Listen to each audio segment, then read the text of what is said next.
Saudara-saudariku yang terkasih dalam Kristus, tadi pada awal perayaan Ekaristi saya bertanya dan jawabannya sudah jelas. Semua sehat? Pertanyaan lebih lanjut, apa rahasia untuk hidup sehat? Makan. Wah, kalau makan, berapa kali makan sehari? 3 kali yang terdaftar. Sisanya berkali-kali sampai kalkulator tidak bisa kalikan lagi. Ya. Apalagi rahasianya? Selain makan, ya, bahagia, wah, having fun, dan ya bisa browsing, ya, bisa swimming, ya, ada cycling, dan ujung-ujung eating, ya. Saudara-saudariku yang terkasih, ternyata kalau saya merenung-renungkan, rahasia untuk hidup sehat itu adalah hidup teratur. Hidup teratur. Karena sesungguhnya Tuhan sudah menciptakan kita dalam keteraturan. Coba di sini para tenaga medis menjelaskan, pasti teratur semua. Ya. Kemarin dulu saya memberikan rekoleksi para karyawan rumah sakit Stella Maris, ada dokter, ada perawat dan segala macamnya, admin kes dan segala macamnya. Ya. Saya mengatakan tubuh kita ini terdiri dari sekian banyak sistem, ya. Tapi teratur, ya. Mulai dari sistem saraf dari kepala sampai sistem tulang, pernapasan, semua sistem. Betul ya dokter ya, nanti kalau salah saya dikoreksi ya. Mungkin saya ujiannya remedial ya. Sistem semua ya. Maka ini teratur. Kalau ada sistem yang tidak berfungsi, apa yang akan terjadi? Ada indikator ya. Itulah disebut indikasi. Mulai pilek-pilek, sistem ini. Mulai encok-encok, sistem ini ya. Kalau mulai lagi perutnya ini, wah ini kembung, sistem itu juga ya, bagian dari sistem. Ya. Ini kan tidak teratur. Ya. Coba kalau tidak tidur 3 hari saja, tidak usah lama-lama, 3 hari saja. Tidak teratur kan? Nah, nanti akan turun pelan-pelan sistem yang lain. Ya. Tekanan darah turun, ya. Atau sebaliknya, makanlah coto, berapa porsi? Ya. Bukan hanya tagihannya naik, tensi pun naik. Ya. Sistem juga. Ya. Maka saya melihat kalau kita mau hidup sehat secara pribadi maupun hidup sehat sebagai satu komunitas, satu keluarga atau satu kelompok, itu harus ada keteraturan. Nah, supaya bisa hidup teratur dan ada keteraturan, apa yang diperlukan? Aturan. Ya, ini aturan. Diperlukan aturan. Coba kalau tidak ada aturan, apa yang akan ada? Ketidakteraturan. Contoh konkret dari tubuh kita itu. Kalau makan terlalu sedikit, ya, kurang gizi, lama-lama stunting. Ya. Makan terlalu banyak, lama-lama menumpuk, tidak terbakar, tidak dibutuhkan, obesitas. Ya kan? Jadi makanya teratur dan terukur. Nah, itu. Ini bahasa pastoral yang saya gunakan. Maka perlu ada aturan. Hari ini Tuhan Yesus mengkritik orang Yahudi, khususnya orang Farisi, karena mereka menempatkan aturan demi aturan. Ini memang kadang-kadang juga kita alami ya. Sudah terbiasa makan pagi jam 7. Makan siang jam 1 atau jam 12 ya. Lewat sedikit dari itu kita bilang, wah ini ada perubahan ya. Padahal ada sesuatu yang kita mau perjuangkan karena mengubah pola makan itu. Misalkan ya, orang Farisi memahami aturan demi aturan, ansih ya. Pokoknya harus cuci tangan sebelum makan. Nah, murid-murid Yesus kedapatan makan, mungkin lahap sekali. Saya bayangkan mungkin jalan dari Kapernaum sampai di daerah mana, tiba di sana cipruk. Jadi, begitu lihat makanan langsung, ini pangan reang. Nah, makan tanpa cuci tangan. Lalu mereka dikatakan, dinilai oleh orang Farisi, makan dengan tangan najis. Begitu ketat memahami hukum, aturan, sampai akhirnya muncul kesimpulan, orang yang tidak cuci tangan adalah orang yang melanggar adat istiadat, alias melakukan kesalahan atau pelanggaran sosial, bahkan pelanggaran religius. Saudara-saudariku yang terkasih, aturan mesti kita tempatkan untuk kesehatan kita secara pribadi dan secara personal. Karena di balik aturan itu ada nilai, ada value yang mau diperjuangkan. Dan tidak semua aturan sama. Tidak semua aturan sama. Sama bobotnya berbeda. Maka kalau kita melihat orang disangsi, misalkan diberi hukuman, hukumannya berbeda-beda. Ada yang dihukum 1 minggu, ada yang diskors saja, ada yang 3 bulan, ada juga yang bisa 3 tahun. Tergantung bobot dari pelanggaran terhadap norma.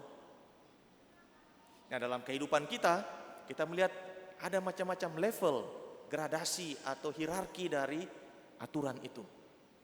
Yang dilanggar oleh murid Yesus itu mah adat istiadat, hal yang sepele, bukan yang substansial. Karena aturan ada untuk menolong manusia supaya sehat dan bahkan selamat. Mari kita lihat dalam kehidupan sehari-hari. Ketika saya dari Jalan Tamrin tadi, dari Kuskupan ke sini, saya melewati sekian traffic light. Kalau lampu merah saya harus berhenti. Kalau lampu hijau, jalan. Tapi saya tidak bisa protes, karena tadi pas saya sampai Jalan Veteran, lampu merah. Saya tidak bisa protes. Kenapa tiap kali saya tiba di traffic light, lampunya kok merah? Ini tidak adil polisi. Kenapa orang lain dikasih hijau? Karena saya merasa hak saya dihalangi, kebebasan saya dikekang, saya bisa menerobos. Begitu ditangkap, bilang, Pak, kenapa melanggar Ki? Bilang, kenapa kalau saya lewat, kita kasih lampu merah? Berarti saya tidak memahami aturan berlalu lintas. Dan sebaliknya, seandainya ada lampu merah, kemudian ada sopir ambulans membawa orang sakit yang sekarat, yang harus ditolong segera. Apakah boleh melanggar lampu merah? Boleh. Kenapa? Nah, ada nilai yang diperjuangkan. Keselamatan jiwa manusia itu hukum tertinggi dalam kehidupan sosial kita. Kalau dalam hukum gereja, itu pada kalimat terakhir dari kitab hukum kanonik tertulis salus animarum suprema lex est. Kalau dalam hukum sipil, salus populi suprema lex est. Keselamatan jiwa kalau dalam gereja, kalau dalam masyarakat, keselamatan masyarakat adalah hukum tertinggi. Maka lampu merah pun bisa diterobos oleh driver ambulans. Jangan kita coba-coba jadi driver ambulans sementara kita bawa bukan ambulans, ya. Karena hanya sopir ambulans yang membawa orang sakit atau membawa jenazah yang dapat privilege. Jangan bilang saya punya SIM sopir ambulans, ya. Begitu dicek ternyata tidak ada SIM atau SIM-nya expire, pasti akan dianggap melanggar. Saudara-saudariku yang terkasih, mari kita memahami dan melaksanakan, mentaati aturan dengan bijaksana. Inilah persis yang digarisbawahi dalam bacaan pertama tadi. Bangsa Israel, bangsa yang besar, hanya bisa disebut bangsa yang bijaksana kalau menaati aturan dengan nilai yang diperjuangkan di balik aturan itu. Allah memberikan aturan yang sangat jelas kepada bangsa Israel dan kepada kita sekarang yang menjadi Israel baru. Apa aturannya? 10 Iya, ini 10 jari kita ini, 10 perintah Allah. Ada 10 kilometer. Kilometer 1 sampai 3 itu menyangkut hubungan dengan Allah. Kilometer 4 sampai kilometer 10, nah, hubungan kita dengan sesama. Maka aturan harus kita lihat, Tuhan Yesus sendiri sudah memberikan summary-nya, resumenya.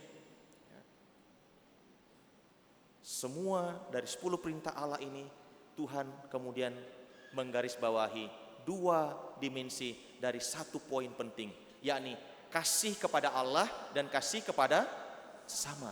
Maka aturan yang ada kita mesti lihat dalam perspektif ajaran Tuhan Yesus tentang kasih kepada Allah dan kasih kepada sesama.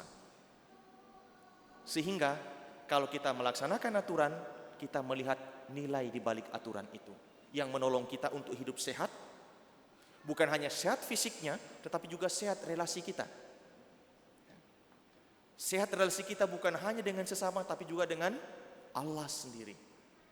Maka jadilah pelaku, bukan hanya pendengar sabda yang menuntun kita pada keselamatan. 10 perintah Allah itu bukan hanya pengetahuan belaka, tapi mesti menjadi bagian yang kita integrasikan sebagai wujud kasih kita kepada Allah dan kepada sesama. Terlebih kalau karena ada aturan, kita lihat, ini value di balik aturan ini kita harus perjuangkan. Terlebih kalau itu menyangkut keselamatan, kebaikan orang lain atau orang banyak. Maka mari kita melihat aturan ini bukan per se, tidak boleh lewat di kiri, atau tidak boleh begini, tidak boleh begitu, tapi apa di balik aturan itu? Apa nilai yang mau kita perjuangkan? Apakah ini menyangkut kesejahteraan bersama, kebaikan saya, kebaikan sesama, bahkan kebaikan banyak orang? Dengan ini kita akan menjadi pribadi yang bijaksana, memahami, mematuhi dan melaksanakan aturan, sehingga kita tidak kena tegur sebagaimana yang dialami oleh orang Farisi yang menjadi fanatik bahkan munafik karena memahami aturan demi aturan. Maka kita menjadi orang Katolik tidak boleh menjadi orang yang legalistik. Saya mempelajari hukum, tetapi saya harus memahami hukum dan menerapkannya dalam konteks untuk kebaikan pribadi manusia, kebaikan bersama, bahkan kebaikan alam semesta ini. Dengan ini kita akan hidup sehat. Secara jasmani kita akan sehat, secara rohani apalagi, secara sosial juga kita akan sehat. Apakah Bapak Ibu siap menerapkan ini di tengah keluarga? Mari kita menjadi pribadi yang bijaksana, sehingga kita menempatkan aturan, norma, kesepakatan demi kebaikan kita, demi kesehatan kita, demi kesejahteraan bersama di tengah keluarga, di tengah komunitas, dan terlebih demi keselamatan kekal yang Tuhan anugerahkan kepada kita kalau kita mendengarkan Sang Sabda yang telah menjadi manusia yang mengajarkan kita the golden rules. Kasihilah sesama manusia seperti dirimu sendiri dan kasihilah Allahmu. Dengan ini kita yakin kita menjadi pribadi yang bijaksana, kita bahagia hidup di dunia, tiba saatnya juga kita akan bahagia bahkan dikarunia kebahagiaan abadi di surga oleh Allah yang telah mengutus Sang Putra, mengutus Sang Sabda yang menjelma untuk menyelamatkan kita. Tuhan memberkati kita sekalian.